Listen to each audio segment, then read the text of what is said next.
Nous sommes présentés à une tribu de figurines amérindiennes avant de nous fondre sur une scène d'une journée d'école qui vient de se terminer. Un jeune garçon nommé Omri vient d'avoir 9 ans aujourd'hui. Sa mère le ramène de l'école pour fêter son anniversaire. Ses amis et sa famille sont à la table à manger en train de chanter et de lui offrir des cadeaux. Son frère Ghislaine lui donne une vieille armoire qu'il a trouvée quelque part. Omri est en fait assez content de recevoir le placard. Son frère lui dit qu'il n'y a pas de clés. Sa mère dit qu'elle a beaucoup de clés qu'elle collectionne comme passe-temps depuis qu'elle est petite. Une de ces clés pourrait fonctionner s'il les essayait. Omri part alors scatter avec la planche qu'on lui a offerte et emmène son meilleur ami Patrick. Patrick lui offre une petite figurine indienne amérindienne en plastique comme cadeau d'anniversaire. Il dit à Omri que la figure lui avait rappelé Omri. Cette nuit-là, Omri passe par la boîte de vieilles clés de sa mère et découvre qu'une clé dorée avec un ruban rouge attaché correspond en fait au trou de la serrure de son placard. Sa mère lui dit que cette clé lui a été donnée par sa grand-mère qui, alors qu'elle était sur son lit de mort, lui avait donné la clé pour se souvenir d'elle. Elle s'y est accrochée jusqu'à maintenant. Il semble que c'est ce qui a déclenché son passe-temps de collectionner les clés,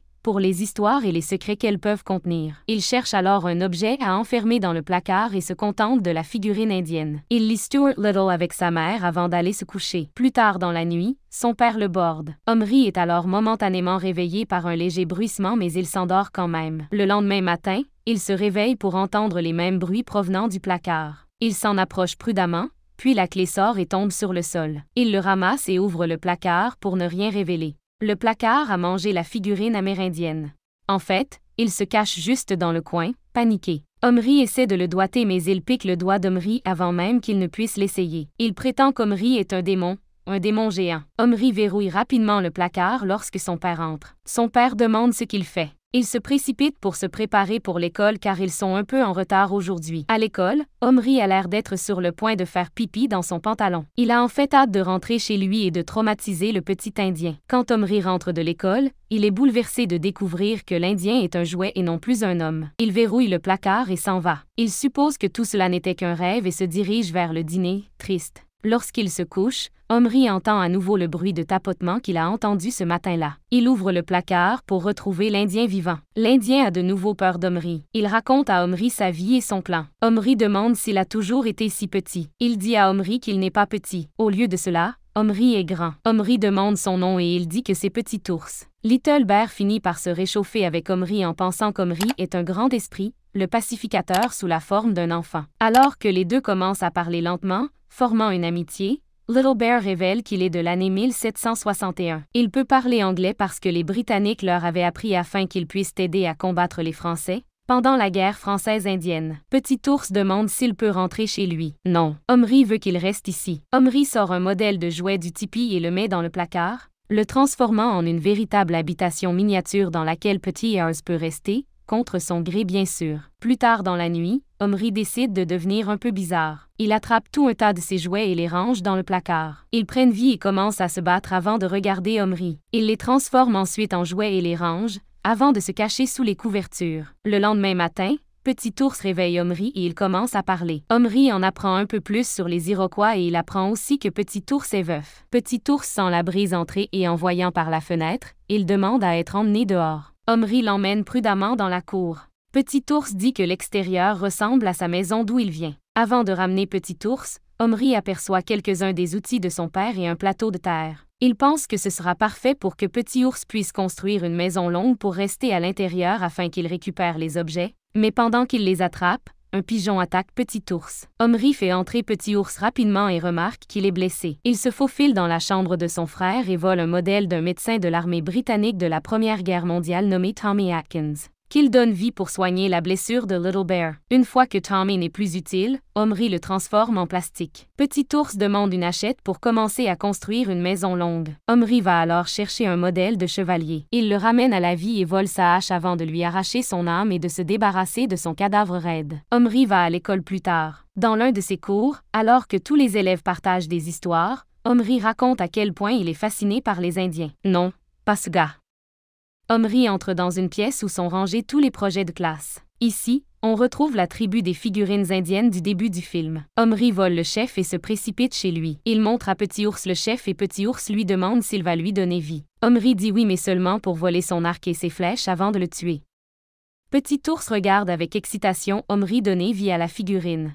Omri prend son arc et ses flèches mais avant qu'il ne puisse le tuer, il meurt. Il dit que je ne veux pas aller en prison alors n'en parlons plus jamais. Omri demande à Little Bear ce qui s'est passé dans les instants avant qu'il ne l'enlève et ne le transforme en un petit homme. Petit ours dit qu'avant de se réveiller dans le placard, il guidait son neveu à travers les bois pour lui apprendre à être un homme, mais il est probablement perdu maintenant, peut-être même mort, mais peu importe. Je ne suis qu'un jouet. Le père d'Omri l'appelle en bas. Le père d'Omri est bouleversé quand après avoir demandé à Omri où sont allées ses lames de scie, Omri lui dit qu'il les a enterrées et ne se souvient plus où. Le père d'Omri lui pardonne en disant qu'ils peuvent simplement acheter un autre ensemble, mais Omri dit à son père qu'il est un homme maintenant et qu'il ira acheter les lames lui-même. Son père dit d'accord et lui tend l'argent.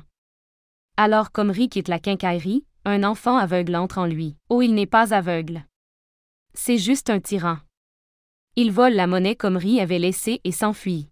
De nulle part, Patrick apparaît soudainement dans la rue et montre à Omri un cow-boy en plastique sur un cheval qui peut accompagner l'Indien. La mère de Patrick est à proximité. Elle remarque qu'Omri est bouleversé alors elle et Patrick ramènent Omri à la maison. Quand Omri entre dans sa chambre, il voit que ses deux frères observent la maison longue que Little Bear a construite. Il leur dit de partir mais son frère Ghislaine demande pourquoi il a volé son modèle de médecin dans sa chambre. En colère, Omri donne un coup de pied dans la balle de rat de Ghislaine dans les escaliers, une balle en plastique dans laquelle il garde son rat domestique. Cela oblige ses frères à partir. Finalement, Omri révèle son secret à Patrick. Cependant, après avoir trouvé Little Bear qui s'était caché des frères aînés d'Omri, Little Bear supplie Omri de le renvoyer chez lui, mais il prétend que Little Bear a dit qu'il se sentait chez lui. Le père d'Omri l'appelle en bas pour lui donner les lames. Avant de partir, il dit à Patrick de ne pas toucher au placard et il dit qu'il n'y touchera pas. Au retour d'Omri, Patrick a déjà donné vie au modèle de cow-boy et de cheval. Avant que le cow-boy ne meure, Omri l'attrape. Omri le met sur le lit avant qu'il ne se retourne et ne tue Patrick. Non, il ne meurt vraiment pas. Il découvre que le cow-boy est un homme de 1879 appelé Bohu Boone. Patrick laisse Boone avec Omri mais lui demande d'amener les deux petits hommes à l'école le lendemain. Omri accepte à contre-cœur cette nuit-là. Petit ours dit à Omri à quel point il est triste et seul sans sa femme. Le lendemain matin, Boone découvre Little Bear. Lui et Little Bear sont initialement hostiles l'un envers l'autre mais sont obligés de se comporter. Omri les emmène ensuite à l'école. Tandis qu'à l'intérieur de son sac banane, les deux se lisent sur leurs souvenirs des rivières et du terrain qu'ils utilisent pour voyager. Petit ours révèle que sa femme est décédée des suites de la variole. Omri donne le sac banane à Patrick pendant qu'il monte devant la classe pour parler du volcan que lui et Patrick ont fait, dans le cadre d'un projet d'histoire. Leur couverture est presque soufflée lorsque Patrick montre presque Boone et Little Bear à certains camarades de classe. Lui et Omri commencent à se disputer dans le couloir lorsque Patrick affirme puérilement qu'il pourrait révéler les hommes et qu'Omri serait impuissant à l'arrêter. Omri insiste sur le fait que les voyageurs du temps ne sont pas des jouets vivants qui existent pour leur amusement, mais des gens comme eux. Alors que la vérité pénètre pour Patrick, l'un de leurs professeurs tente de servir de médiateur et lorsqu'il se rend compte qu'un objet dans le sac banane de Patrick fait l'objet d'une discorde,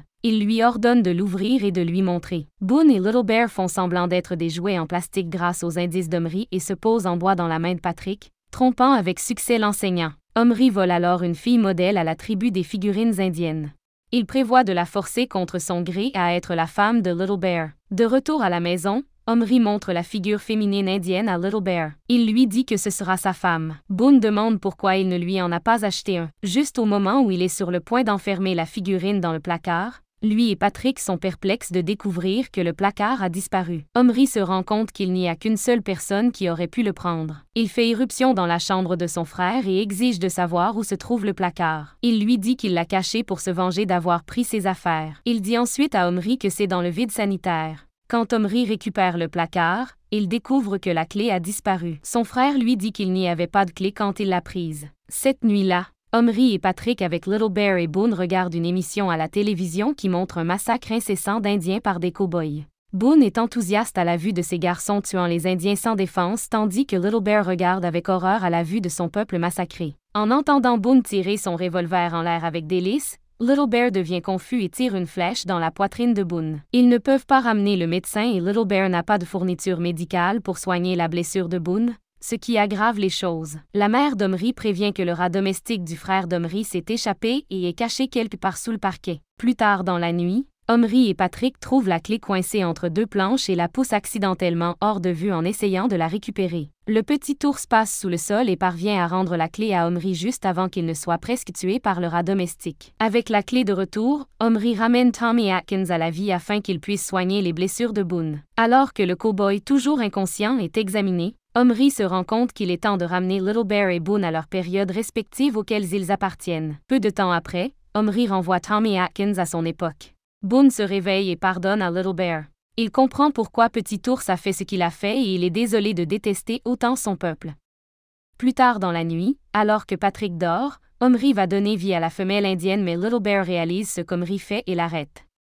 Omri dit qu'il ne veut pas que Petit Ours soit seul à son retour. Mais Little Bear dit que la femme indienne a probablement des gens à elle, peut-être même sa propre famille et l'a forcé à être avec Little Bear l'attristerait et l'attristerait à son tour. Omri accepte de ne pas lui donner vie.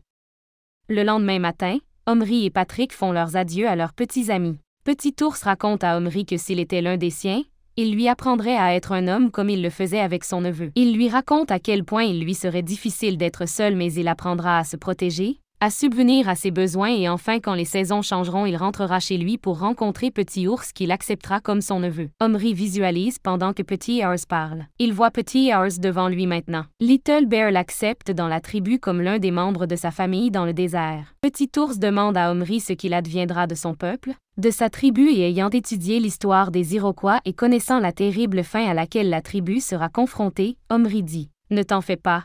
Tu es déjà mort de toute façon. » Le film se termine avec Omri à l'école lisant une entrée de journal où il assure à tout le monde que même s'il ne saura jamais où ni comment Little Bear peut être, il ne s'inquiète plus pour lui.